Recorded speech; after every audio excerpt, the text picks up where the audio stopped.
Yes, thank you. Good morning again. And we were asked by Birgit to present ourselves with our most favorite games. As you can see here, Mieko's most favorite game is Set. And this game tells everybody that has a different talent. And she wonders why a certain set is obvious to others but not to her. So that is her statement. Toshiko's statement is that her favorite game is Dixit. It's a storytelling game about communication, guessing, and creativity. And she also likes the French artwork. And I simply like most the Japanese game of Go. It is just a perfect simulation game. And even more, it's a philosophy, but I don't want to go into it. As you probably know, that the conference theme is simulation gaming across borders. So you noticed that already. And so we thought, okay, how can we connect to this kind of topic? And so we said, of course, we will reinterpret crossing borders in a way of revisiting ethical issues of simulation gaming. It's also supported by FOST. So now it's a Japanese, imported Japanese Foundation for Science and Technology. So our paper has about 20 pages, so that is a lot. And we have 15 minutes, of which 2 are already consumed. So I make more or less, I cannot really go into the details and the contents, so I just make a promotional, let's say 12 minutes, that you probably know what is in the paper to decide if you want really to invest more time to read it. And if you want to do it, you don't have to wait even for the proceedings. You can just tell me your name, something like that, and I will send it to you. Okay, so it is about ethics. From our position, we focus on postmodern applied practical ethics. So we consider especially moral principles for game design facilitation and debriefing.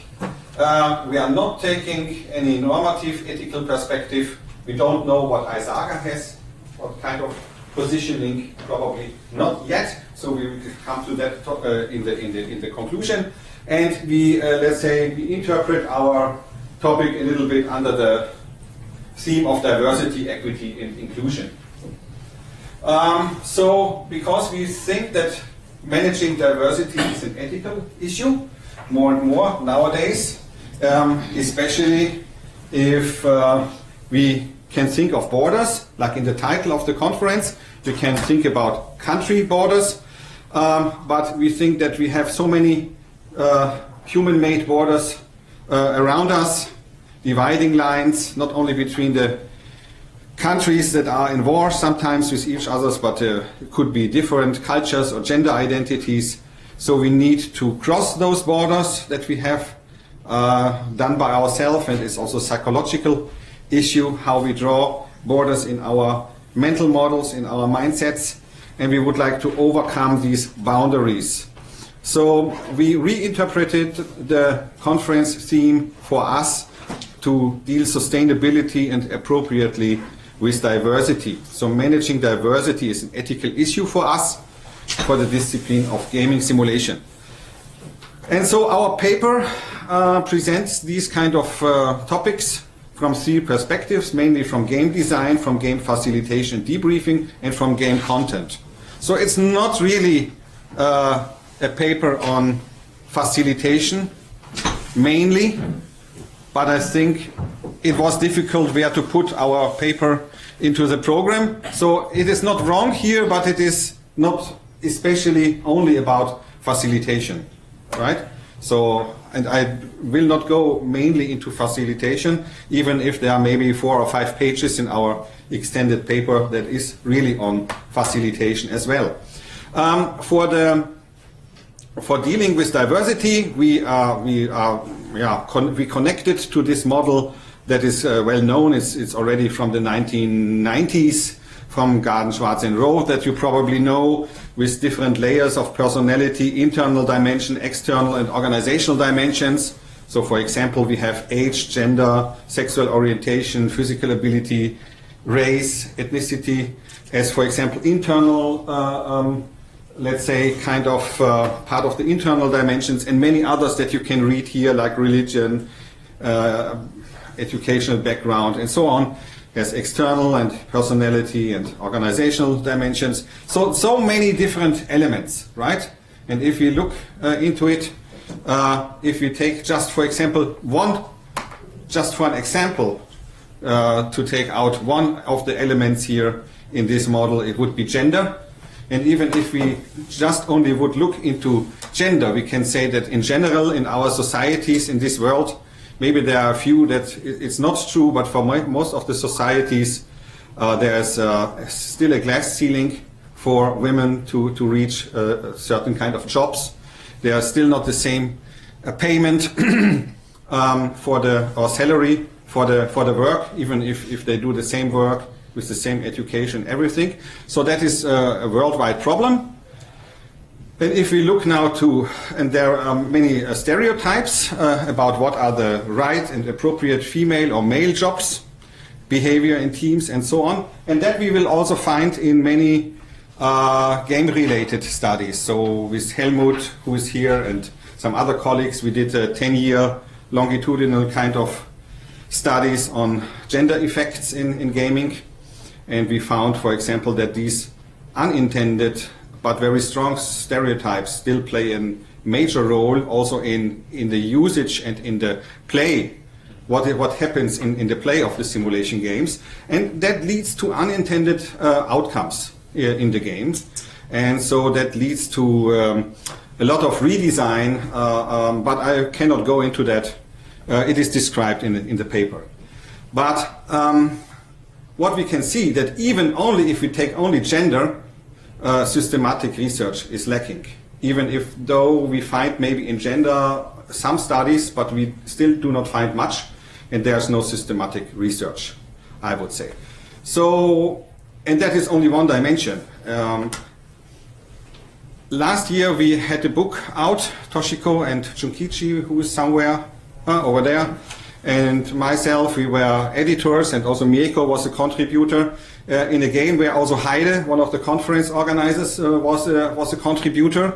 And she did a nice chapter there in one of our books about gaming as cultural commons, and she did a little bit about women in simulation gaming. And she did a reflection together with some other colleagues on female game players, female facilitators, female designers, and female game characters, and how gender is represented in games. And I thought that is a nice way how to face a certain kind of element from those diversity elements, because we can always think about the players, the facilitators, the designers, and how it is also represented, a certain aspect in the game. So I think we could take the same kind of mental framework and apply it now to all of the, 50 plus kind of diversity elements. But that has still to be done. So there's a lot of work for you and for us because we don't find that kind of systematic research. And even if we look only into the gender, it is still, I think that is probably a little bit outdated, but still we find the main perspective here as being male or female as biological sex, but not really taking into consideration gender identities as a social construct. So we never read anything about gaming simulation and to be transgender or fluid or whatever. So it is just not taken on board. And we have 50 plus other elements of diversity that are not appropriately dealt with until now. So we know that, but they have ethical implications, all of those elements, and they can be also harmful to players, facilitators, and so on in various ways. Therefore, we have to start to reflect a little bit more about that. These discriminating effects, exploitation of tokens, normalization of unethical behavior in games, negative shifting of moral standards, and all these kind of things. Okay, and our paper deals with that. So if we come to the game content, so basically we have three big parts in the paper. One is about content, one is about facilitation debriefing, one is about design. and I can just pick some ideas, because otherwise you have to read our paper again. So one of the ideas in the category of the content would be that we discuss some issues related to culture, because, for example, cheating, that is part of some of, not only of entertainment games, also of simulation games. It is there for a purpose. It has an educational purpose, but still in some cultures or religions it might be not very good to include cheating in a game. Even if later we would tell them in a debriefing 1,000 times that it was just for educational reasons, it is not the right way to do it. And maybe we explored one of the old games, a classic game from the 1970s that many of you probably know from Gary Schert's Buffer Buffer. At the time when it was built, it's a great game, and I still think it's a great game. But nowadays, it deals with experience exclusion and cultural shock. And maybe it was educative 20 years ago, maybe also today under some circumstances. But nowadays it's getting rather more and more unethical to use it, because also the awareness of the players is in a different way than maybe 20 years ago. Then we discussed in our paper consideration related to increase in prejudice and stereotypes. So we are also coming from a very psychological background. We are all psychologists here, the three of us. And then we discuss unintentional manipulation games. That is very often and a very common problem. And we also discussing intentional manipulation, indoctrination that can be done with games like this example from that was used in the Nazi propaganda times in Germany to train people, or not train, but to use people, to educate people, especially children, that it is wise, who is the winner, who can deport the most Jewish people out of the town. So and so that is a certain kind of course, of use of game that falls into this category. Then we discussed a lot of issues around ethical issues in the game design. Mainly we came back to three of our founding persons of ISAGA. We are discussing in our paper the multi-log concept of Duke and the Greenblatt's, let's say, concept of conflict of multiple realities, and Klabber's design science perspective. And we try to apply it. What does it mean for ethical game design? Mainly, one part is integration of different, the diversity of stakeholders. By integrating the stakeholders in the game design, especially in the test phases and in the formative evaluation process within the game design. Then we elaborate on an example of a game that I did together with some colleagues for a German broadcasting Kikkawa. It's a children television, and we did a Kikkawa simulation game that deals explicit with intercultural issues and with diversity and how we can live in better societies. And this game was designed together with children, facing a lot of interesting ethical problems as well. And we are discussing in the paper the right level of complexity, abstraction, realism for the target group, connected with issues like uncertainty, ambiguity, and complexity for the group, and how this interferes with ethical issues. And then, of course, in facilitation and debriefing, which is well, I have not much time anymore, but which is part of this track. Here we have many examples on how there could be implications for briefing, execution, debriefing, and preparation, with several examples what it can mean. But we have to make many decisions as facilitators and designers, and we have to be aware that however we answer these questions, different settings will set the atmosphere for the game session, influence the learning outcomes, and we give some examples in the paper. Also for us, of course, it's important. The debriefing is probably the most important part of the gaming simulation, because here we can go on the meta level and also discuss the ethical viewpoints and ensure that people can reflect. as co-learners on what they did, and maybe also on their stereotypes. You can work there. But the next problem is that also the debriefing can be misused. And make it even more dangerous than maybe the gameplay, if also the debriefing itself is unintentionally or intentionally misused from an ethical point of view. So there are a lot of kind of things of the summary. I leave it out because you were actively listening, so you don't need a summary. But what we need in addition is the last slide, or almost the last slide, that we probably should start now 60 years after the 74 book of Dick Duke, Gaming the Future's Language. He already proposed that ISAGA should develop a code of ethics, which has not appeared in the last 60 years. So maybe we start as a new, I don't know, project in ISAGA to really build it for game design facilitation and game evaluation. 60 years later, it would be nice if we have an ethics committee dealing with these kind of questions. So until now, we do not have something like that. And maybe a repository of best case and worst case examples. Some of them you see in our paper, but I'm sure there are so many more best and worst cases regarding ethics and diversity and how you use it in games or to the good or to the bad. And then thank you very much for listening. I hope you now are eager and want to read the paper. So drop me at the next break or somewhere your name and I will send it to you. And this is just an advertising for one of our last books. It came out last year.